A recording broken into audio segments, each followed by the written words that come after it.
அண்மை செய்தி. தாவேக தலைவர் விஜயுடன் ஒரே திருமண நிகழ்ச்சியில் கலந்து கொண்டது தொடர்பான கேள்விக்கு நடிகை த்ரிஷா மௌனம் காத்திருக்கிறார். பத்மாவதி பேர்ல டபுள் ஃப்ளோர் ரெஜிஸ்டர் ஆயிடுச்சா?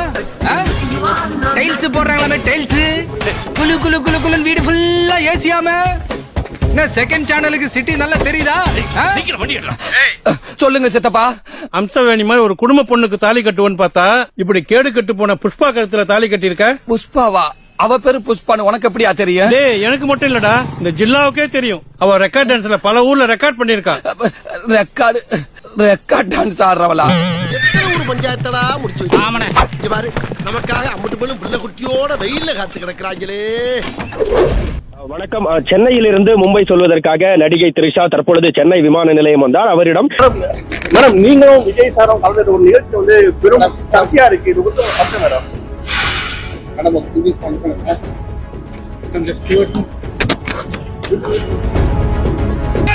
எடுத்தேம்பாரு ஓட்டம் மார்க்கெட்டில் கூட நான் பார்க்கலையே.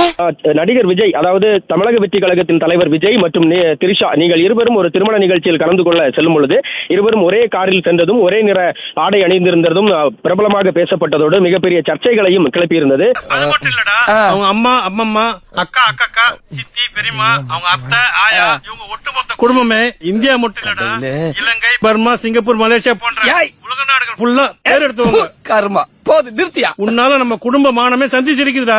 மேடம், நீங்களும் விஜய் சாரும் கலந்து ஒரு நிகழ்ச்சி வந்து பெரும் சர்ச்சையா இருக்கு, இது வந்து மேடம் உயிரே உயிரே தப்பிச்சு எப்படியாவது ஓடிவிடு. ஐயோ வருதே மூதேவி வருதே. இப்ப என்ன வெறும் கொழுப்பா போடுற? கொழுப்பு தான் மினுமினுப்பு. அண்ணி முன்னைக்கு இப்ப எப்படி இருக்காங்க? அண்ணி இப்ப எப்படி இருக்காங்கன்னா பேச்சு சரியில்லையே. இரு, என்ன அது வெறும் எலும்பா போடுற? ஐய, அன்னைக்கு எலும்புனா ரொம்ப பிடிக்கும், நல்லா கடிச்சு சாப்பிடுவாங்க. நல்லா கடிச்சு சாப்பிடுவாளா? என்ன அண்ணா அக்கா ரொம்ப அழகா இருக்காங்கல்ல? அக்கா ரொம்ப அழகா இருக்காங்களா? அட கொக்கா மவனே, மூஞ்சி இந்த கடிச்சிட்டு இருக்கும் போதே நீ அக்காவை ரசிக்கிறியே, புல் மூஞ்சி இருந்தா நீ எத்தனை அக்காவை ரசிப்ப? ஏண்டா வர வர உங்க அப்பன் டேஸ்ட் இவ்வளவு கேவலமா போயிருச்சு? அடே, எனக்கு என்ன குறை இருக்குன்னு இந்த கருவாச்சியை கட்டிக்க துடிச்சாரு. அம்மா கருண கருப்பு நவிதா மாதிரி இருக்கால, அதான் ஐயா கவுந்துட்டாரு. ஏன்னா ஒரு காலகட்டத்தில் வரும்போது எல்லாத்தையும் தாங்கிக்க தானே வேணும். ஒரு 2-3 தடவை அதை பத்தி சொல்லி பார்த்துட்டேன், புரியல அவருக்கு புரியல. ஏன்னா இஸ் நாட் அ கன்னிங். என்னோட கெரியரின் உச்சத்தை உதறிட்டு, அந்த ஊதியத்தை உதறிட்டு உங்களை மட்டுமே நம்பி வந்திருக்கேன். ஆனா த்ரிஷாவை விட்டு வர மாட்டேன்.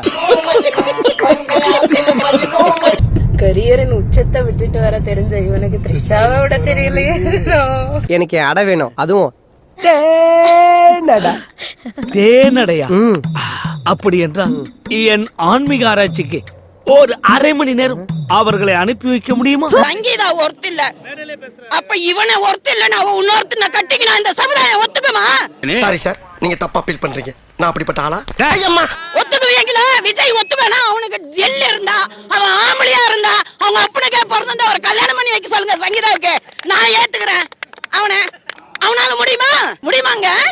அது இப்ப சொல்ல புரியா இல்லையா? விமன் விஷயத்துல, ஒரு மேரேஜ் லைஃப் விஷயத்துல டிவோர்ஸ் ஓகே, வேற ஒரு பார்ட்னரை தேர்ந்தெடுக்கிறது ஓகே. பட் ஆனா கல்யாணம் ஆகி குழந்தைங்க எல்லாம் கூட வச்சுக்கிட்டு இன்னொரு பொண்ணு கூட இல்லிசிட்டா அஃபேர்ல இருக்கிறது, ஹவ் இஸ் தட்? அப்ப இவனுக்கு தான் த்ரிஷா பிடிச்சிருக்குல்ல, அப்ப இவன் என்ன பண்ணிருக்கணும்? சரி, உன் கூட எனக்கு செட் ஆகல அப்படின்ட்டு இவன் தானே டிவோர்ஸுக்கு அப்பவே இனிஷியேட் பண்ணிருக்கணும். ஏன் அந்த மேரேஜை கண்டினியூ பண்ணா? அப்போ அவனோட கரியர்ல எந்த பாதிப்பும் வந்துடக்கூடாது, அதுதானே? அதேதான். அப்ப இவன் 10 பொண்டாட்டி கட்டிக்கலாம், ஒரு பெண்ணு மட்டும் கேவலமாகறாளா அவனுக்கு? என்னங்க பெண்களை வந்து இழிவுபடுத்துறதுங்க இது. சின்ன பசங்க மாதிரி பண்ணிட்டு இருக்காங்க. அப்ப தற்கொலைன்னு சொல்றது கரெக்ட் தானே? ஓ, இது முன்னாடி ஒரு அசிங்கப்பட்டதே இல்லையாமா? விஜய்க்கு வெளியே நடக்கிறதே தெரியாத ஒரு இரும்பு கொட்டுக்குள்ள கொண்டு வச்சுட்டாங்க. என்னுடைய எண்ணம் அவர் விஷயத்தை புரிஞ்சுக்கணும், உண்மையை புரிஞ்சுக்கணும். அடுத்தது என்னுடைய பிள்ளை அந்த விஷ வலையிலிருந்து வெளியே வரும். அவ்வளவுதான் எனக்கு. உங்க அப்பனை பத்தி உனக்கு தெரியாதுடா. இன்னைக்கு வேணா இவளை பூட்டிடலாம், ஆனா நாளைக்கே இவளை தூக்கிட்டு போய் இவ கழுத்துல தாலியை கட்டிடுவான். உங்க அப்பனுக்கு பிடிச்சு போச்சுன்னா விட மாட்டான். என்னதான் பண்ணலாங்கிறப்ப நீ என்ன பண்ற? பேசாம இவ கழுத்துல தாலியை கட்டு. ஒரு ஃபங்க்ஷன்ல வந்து விஜய் அவர்கள் வந்து ஒரு நடிகையுடன் கலந்துகிட்டு இருக்காங்க. நீங்க 2 in 1 மாதிரி வரல, 1 in 1 மாதிரி வந்தாங்க.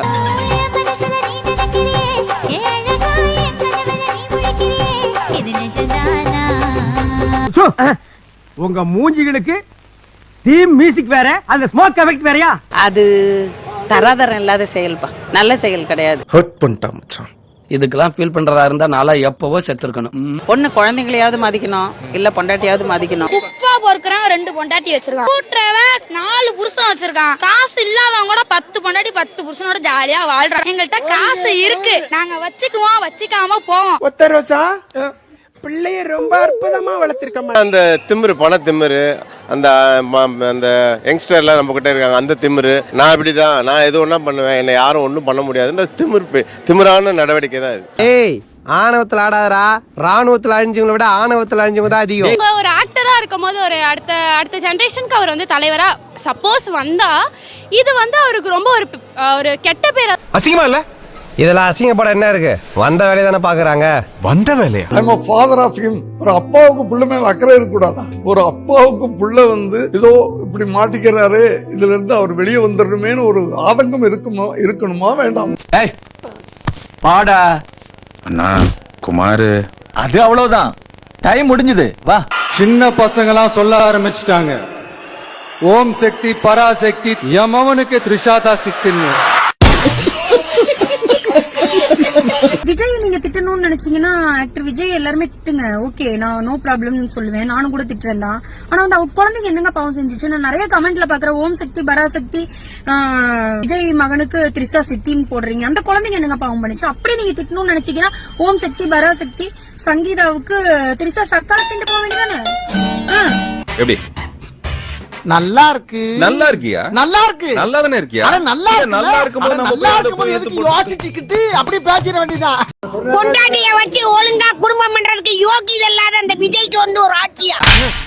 பொண்டாட்டிய வச்சு உழைக்கிறாரப்பா, பெண்களை தாங்குறாரா? மகளிர் தினத்தன்னைக்கு சொல்றாரு, தான் பொண்டாட்டிய பாரு, தான் தாயில தகப்பனார பாரு, தன்னுடைய அப்பனை பாரு, எல்லாத்தையும் பிச்சுட்டு ஒருத்த மட்டும் நடிகையோட ஓடிட்டு போனா இவனெல்லாம் பெண்களை காப்பாத்துறாரா? அந்த பனையூர் பங்களாவிலேயே படுத்து கிடக்க வேண்டியதுதான். இந்த நாட்டையும் சினிமா மாதிரி நினைச்சிட்டு இருந்தா மக்களை எப்ப நினைக்கிறது? நீ கேட்ட ஒவ்வொரு கேள்வி என்ன செருப்பால் அடிச்ச மாதிரி இருக்குடா. மாதிரி இல்ல, உண்மையிலே செருப்பால தான் அடிச்சேன். ஏய், இந்த பொண்ணு யாரா நைட்டு 11 மணிக்கு கான்டாக்ட் பண்ணிட்டு இருந்திருக்க? அதெல்லாம் நான் பாத்துக்கிறேன். நாமளும் நீங்களும் சேர்ந்து மக்களோட பிரச்சனைகளை மட்டும் பார்ப்போம். அவ்வளவு ஹர்ட் ஆகுதுங்க, அதெல்லாம் வருத்தலாம் கிடையாது, எனக்கு ஹர்ட் ஆகுது. உமன்ஸுக்கு ஏதாவது பண்ணணும்னா அதை உன் வீட்டுல இருந்து ஆரம்பி, அதுக்கப்புறம் நாட்டுக்கு வரலாம், புரியுதா? வெளியே தெரியற மாதிரி இருக்குல்ல, வெளியே தெரியாம இருக்கு, ஷோ ஆஃப் பண்றதுக்கு பண்ணிக்க தெரியும், இதெல்லாம் ஒரு பொழப்பு. அவருக்கு அவர் ஃபேமிலி இஷ்யூ கூட வந்திருக்கு, பட் எதுவுமே அவர் அஃபெக்ட் பண்ணல. அதெல்லாம் நான் பாத்துக்கிறேன், எனக்கு வந்து மக்கள் பணி தான் முக்கியம் அப்படின்னு சொல்லி இருக்காங்க. மக்கள் பணி முக்கியம் தலைவர் சொல்லியிருக்காரு, ஆனா அவர் செய்வாருன்ற நம்பிக்கை உங்களுக்கு எப்படி இருக்கு? இப்ப ஜெனரலா நீங்க வந்து இவ்வளவு பேசுறீங்கல்ல, அதனால கேக்குறேன். ஒருத்தவங்க ஃபேஸ பார்த்தாலே ஒரு ஹியூமனிட்டி தெரியும் மேம், அது அண்ணா மூஞ்சில பார்த்தாலே தெரியும் மேம். ஐயா, உங்களுக்கு எல்லாம் இதயமே இல்லையா? என் வாழ்க்கையை பரியாக்கிறாதீங்க ஐயா, அது மூஞ்சிய பாருங்க ஐயா, ஹோட்டல்ல வர சொல்ற சட்டி மாதிரியே இருக்கு. இதோட எப்படி வீட்டுக்காரோட எனக்கு விஜய் தான் பிடிக்கும். எல்லாம் இந்தியாவின் எதிர்கால தூண்கள். விஜயுடைய மர்ம உறுப்புகளை ஆப்ரேட் பண்ணியிருக்காரு, கிட்டத்தட்ட ஸ்கின் ரிமூவ் பண்ணி ஆட் பண்ணியிருக்காரு. அந்த டீட்டெயில இருந்து விஜயுடைய புகைப்படங்கள் நீங்க பார்க்குற முடி வச்ச விஜய்லாம் உண்மையான விஜய் கிடையாது. விஜய் வந்து சொட்டத்தலை விஜய் தான். அதுலேருந்து ஆரம்பிச்சு அவர் என்னென்ன ட்ரக் யூஸ் பண்ணுவார், எந்தெந்த காலகட்டங்களில் அவர் என்னென்ன பண்ணாரு, ஒரு இடம் 2 இடமா இருந்தா நான் இருக்கும் 1000 இடத்துல வாங்கி தொலைஞ்சிருக்கேன் நானு.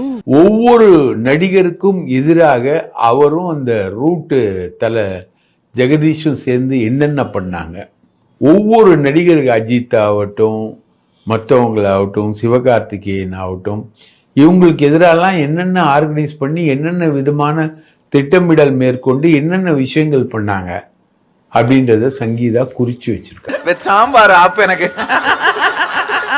குறிச்சு வச்சிருந்தா கூட பரவாயில்லைங்க, அது தொடர்பாக நடந்த சந்திப்புகள், அவங்க வீட்டுல நடந்த சந்திப்புகள் இருக்கு இல்லையா, அது எல்லாத்தையுமே வீடியோகிராஃப் பண்ணிருக்காங்க. வீக்னஸ் வெளியே உனக்கு பின்னால வீராப்பு தேவையில்ல. நீ யாராட்ட எவ்வளவு லஞ்சம் வாங்கினா என்னென்ன பண்ணேங்கிற பூரா வீடியோல படம் எடுத்தாச்சு, வர்ற பொங்கலுக்கு ரிலீஸ் வீடியோவா? ஆமா.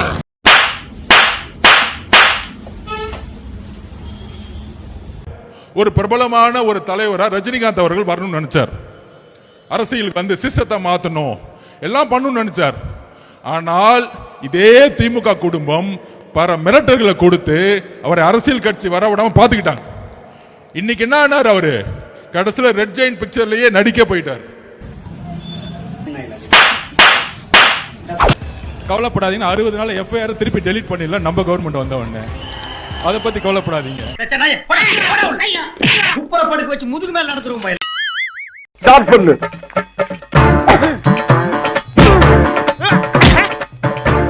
இங்கிட்டு வா. அப்படியா